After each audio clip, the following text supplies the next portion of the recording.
Hello and welcome to The Long View with me, Jon Jordan. So today we are back in the realm of Dawn of Titans. So I've done a few videos on Dawn of Titans over the last few months. I've been playing it now for over 2 months, so this is our D60 video. And I've been a bit frustrated about a few, well, in fact many aspects of it. So it's just to give it an overview of general build and battler. So this is my base. I've got some gold and resources are kind of wheat. So I'm collecting that. And this is the kind of base I'd had for a long time. So it's very level driven. So the level of your castle then decides on what you can build and what you can update. So, but a recent update has changed all that. So it's been quite a radical update in terms of the kind of the way the game unlocks some pretty important parts of the game. So one part of this is the spell forge. So spell forge, we go into this. So spells are let's do some fireballs, shall we? So spells are obviously it's kind of spells you use in action. So the kind of battle we'll go into in a minute is kind of AI driven. You can have manual control, but the spells are a way of kind of having direct control on the battlefield, which is pretty important. Sometimes the AI doesn't always do what you want it to do, and sometimes even when you try and take control, it's quite hard to get to where you want to do. So the spell forge is pretty important. That's now open at castle level 5, so you can see I'm actually castle level 8. So this makes the I guess the first month, it probably takes a month out of the game in terms of like grinding to get to these things, which is pretty important. We do actually have to point out this game is still in soft launch, so it's been in soft launch for 2 years now. Some people wonder if it ever will come out. I suggest the new update suggests it will come out quite soon, because there's various other pacing things. So we go here, we can see some more. So this is a new part of my base that I've unlocked, and we've got some things here. So we've got the I can get to it, the Arcane Tower. So the Arcane Tower is linked to the spells, so we can upgrade some stuff. See, that's the only thing I've got unlocked at the moment in terms of the spells. So that's the only thing I can upgrade, and I can't upgrade it at the moment because I don't have enough currency. I don't have enough wheat. Okay, so let's come out of that. And the other kind of maybe even more important, I don't know, I think probably they are more important, are these bases here. So the Unlack Citadel and the Mossmane Calm. So these originally were these provide you with new units. So if we go into our barracks, we can see this barracks is where we build units.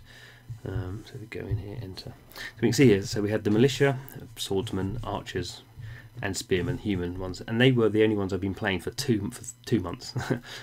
There's a kind of rock paper scissors thing. So militia are good against archers, archers are good against spearmen, and spearmen are good against militia. So there's a bit of a tactical thing in here. But there's these guys here, clearly not human. So we have the Mossmane Panthers and the Uyak Grenadiers. Also, these guys still not unlocked those, the Glass and the Pikemen, but they're obviously kind of out and elvish, kind of whatever, you know, ethereal type chaps. So can we build some? Let's build another one of him. Let's build a few more militia. We can get through militia quite quick. Okay, queues full. And basically, what the original version of the game that I was playing is you had to unlock the factions, as they called these new units, by playing through an entire kind of mission structure. Actually, that's the wrong button. So to do that, you might find the right button. The campaign quests. Is it a campaign quest or is it something else? Okay, I've been playing it for 2 months and don't even know what I'm doing. A bit embarrassing. Campaign faction quests. Okay, so here we go. So I've not done these. But this is what I'd have had to do in the old. Okay, I don't have to do them now because they're unlocked. You had basically had to play through an entire series of battles, pretty hard battles, to unlock them. Now, basically, what the game design has done is totally changed that. You don't now play through those missions at all to unlock these. These just unlock when your castle levels up. So I've got 2 of these. The other ones will unlock when I get to. Let's see if I can find them. They will unlock when I get my castle to a certain level. So at the moment I'm castle level 8. When I get to level 10 and level 12, other ones will unlock. So you can see here they've got the most Mossmane Khan. I've built one of those, and the Citadel. The other ones not even showing yet because I'm not there because my castle isn't high enough. Anyway, it seems like a small point, but it's actually just speeds up stuff kind of massively, that you're getting these units, and I got very bored playing the human units. It's dull. So these are the units, they're not like the Titans. Obviously the game is called Dawn of Titans. The Titans are the big huge chaps, and they're still the focal point of the game. I think there's still a lot of work that could be done with the Titans, to be honest.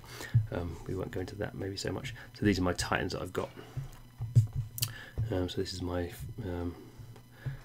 this is my highest level one, level 15. She can go up to level 20, and then I can ascend her again. But anyway, so let's go into actually do some games. So just to say, this is kind of graphically, this bit of the game is quite cool. You have this floating island, very Japanese, waterfalls, you know. And then we go into the kind of big wide world. It's even cooler, I suppose. So this is my base, and you can see here I've got all these floating islands, resource islands around. So I can go and collect resources from those, which is useful. Obviously this is my alliance here, or the alliance I'm part of. I'm actually the best player in this alliance, which doesn't say very much for the alliance, does it? I think because the game's been in soft launch for such a long period of time, a lot of people aren't playing it anymore, to be honest. But if we zoom out, we can see all these different alliances here. So a bit of a bigger one, the Die 2Gs. Sometimes you find, I'm not quite sure how they generate this map, sometimes you can find some massive alliances of people who are obviously real hardcore players, and just you wouldn't be able to see these guys here. How good are these? Yeah, they look pretty high level, don't they? They're only level 10. Sometimes you find guys who are just like ridiculous. You couldn't even attack any of their bases. Even their weakest base is just stronger than your strongest base. They've obviously been spending and playing for a long period of time. So it's nice just to whiz around. What we can do is we can do some attacks. So we can not attack him because he's level 17.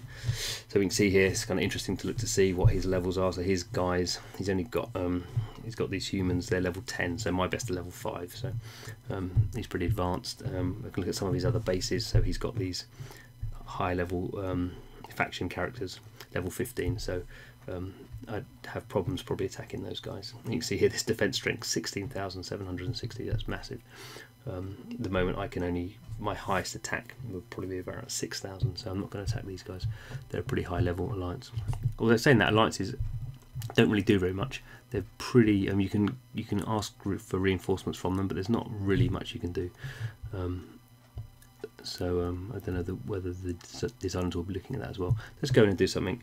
So this is a very low level gold mine, so I can go and raid it, which just means I grab some resources. I can go and capture it, which means I actually remove that that flying island from him. So let's go and do that. We can see here my army strength, so she's worth 5,000 on her own. His army is very small, so I'm going to actually nope, oh, no, let's go back. Yeah, so I'm going to actually use a different Titan. Have I got a low level one I could use? It's good to kind of use your low level ones, because then you can actually use them to fuse. You can fuse them, so they'd be useful to consume. So let's try that. So okay, let's choose her. So who can we do? So I've got 5 options here, so I'm definitely going to put in some of these guys because they're my cool new guys. And let's just choose some of that. So you can see I should easily win. I'm much stronger. I can add a spell if I want to. Yes, a fireball. Reinforcements. That's what I get from my alliances. Relics. Okay, so this Titan hasn't got any relics attached. Now she's got one attached. So relics are just like a buff system, which again is something that I think is underused in the game. A bit too complicated, really. But that's maybe a video for another time. So we can see here, this is how a situation starts up. My guys are in blue. These guys are in the enemy are in red. I'm going to win by miles. I can do an auto order, which basically just the AI has a go, which is a bit stupid. So let's try and do this. So let's see. This is a bit finicky, but I think it's good to show. So if I can move these guys. So these are my militia. Militia are good against bowmen, so we're going to throw those guys in there. Mine are level 5, his are level 1. They're going to get annihilated. So we can see here is my Titan. She's the lady with the sword. There's my Panther, and these are the Grenadier guys are here with their flaming grenade things. So everyone else, we're just going to go full front. We're not going to worry about tactics. Just going to go across that river. we just move these guys like that, so you can see how I'm moving them. Off we go. And I've got my thing as well, and I've got my, so I can use this and just destroy these guys with my fireball. Boom, there we go. You can see at the top, just like, you know, just wipe them out straight away. So it wasn't even really a battle. Obviously, if I did try to attack some of those other high-level characters, it would have been the exact opposite. My guys would have been probably finished off as quickly. So, got a victory. What happens then? So I get XP, I get VP victory points, I get gold. I'm quite sure what that one is. It's probably something new, like a spell thing. And my Titan hasn't actually leveled up, but her XP's gone up. So this is quite a nice little thing here. So you can see here, all my guys didn't take any damage at all. But if they'd taken less than 85% HP, if they'd been attacked, they wouldn't regenerate. I would have to effectively be killed unless I wanted to spend some currency to save them. It's kind of interesting that in the game they don't actually level up. So having experienced units doesn't matter. If you've saved one particular unit for 10 battles, it doesn't get any better. So it's just purely a resource management thing. But there we go, finished there. So we're going to see his little island's going to disappear. This is quite a nice graphical thing, I think. Obviously, if you've been playing for 2 months, you get a bit bored of it. But now it's interesting here. So because you can see it's this kind of flying gold mine is now stuck because I haven't got any space around my base. So I could buy some more space if I had the currency. I don't, so I'm just going to discard it and get a bit more gold. So off we go. That's all happy. What else can we do? So I can look at some of my bases. So this guy, he's got a defensive Titan. Kobar's defending. He's level 3, not particularly strong. I can upgrade my base if nothing else is going on. So I'm going to spend a bit of gold. Let's go and do that. And that'll take a bit of time. The whole build and battle thing, if I want to speed it up and do it straight away, I can spend hard currency. Not too bothered about that. So there we go. So that's in a nutshell is Dawn of Titans. There's still, I think, a few issues with the game. As I say, this kind of the relic system is I think a bit not very well worked out, which is odd for a game that's been soft launched for 2 years. This system as well is not very well worked out. So this is how you get new Titans. You can kind of win them. It seems a bit random how you win them. Sometimes when you finish a quest you get some, but in general it seems a bit random. And the game, game design has moved on a lot since this game was designed, and certainly more RPG based games have a very neat system of how you develop new heroes, get new heroes, consume them very quickly. This game has a very early version of that in game design terms, but it's going to cost me 4,000 gems to kind of to personally get a rare or exclusive Titan. Now,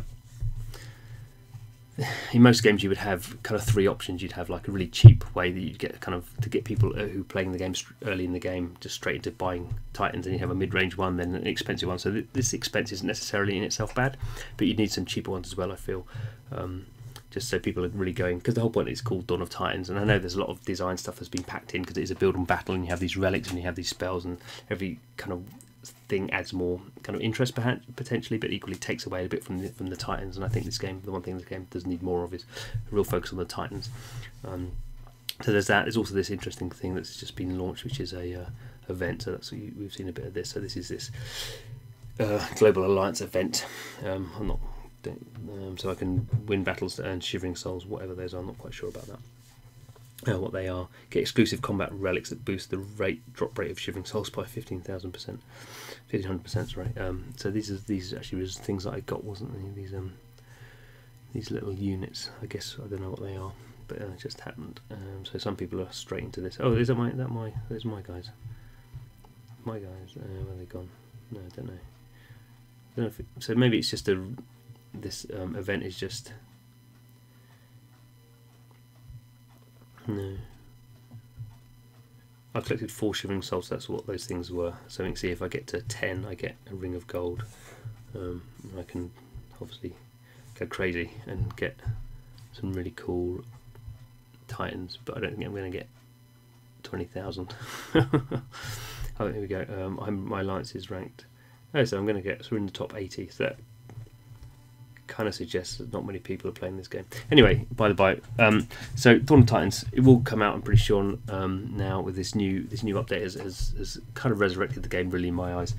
After 2 months I was thinking, well, do I really need to keep playing it? But but definitely having these new units is cool. And I want to get all the other units as well, and they're much more interesting than the human units. And obviously getting those units is much more expensive, so that makes all these, the resources now become more valuable because I've got more valuable things to spend them on. So there we go, Dawn of Titans, currently in soft launch in about kind of a dozen kind of countries, so fairly widely available. But will be global soon, and it is quite a high-profile game. So the publisher is Zynga, the developer is UK studio NaturalMotion, and Zynga is not in the best of financial health, to be honest, and would really like this game to be a big hit, which is why it's been in soft launch for such a long period of time. They've been testing. Surprising that they've had this big update which speeds up the gameplay so much. It's taken so long to come out, but I guess they're getting that in line for their global launch, and definitely it has improved the game.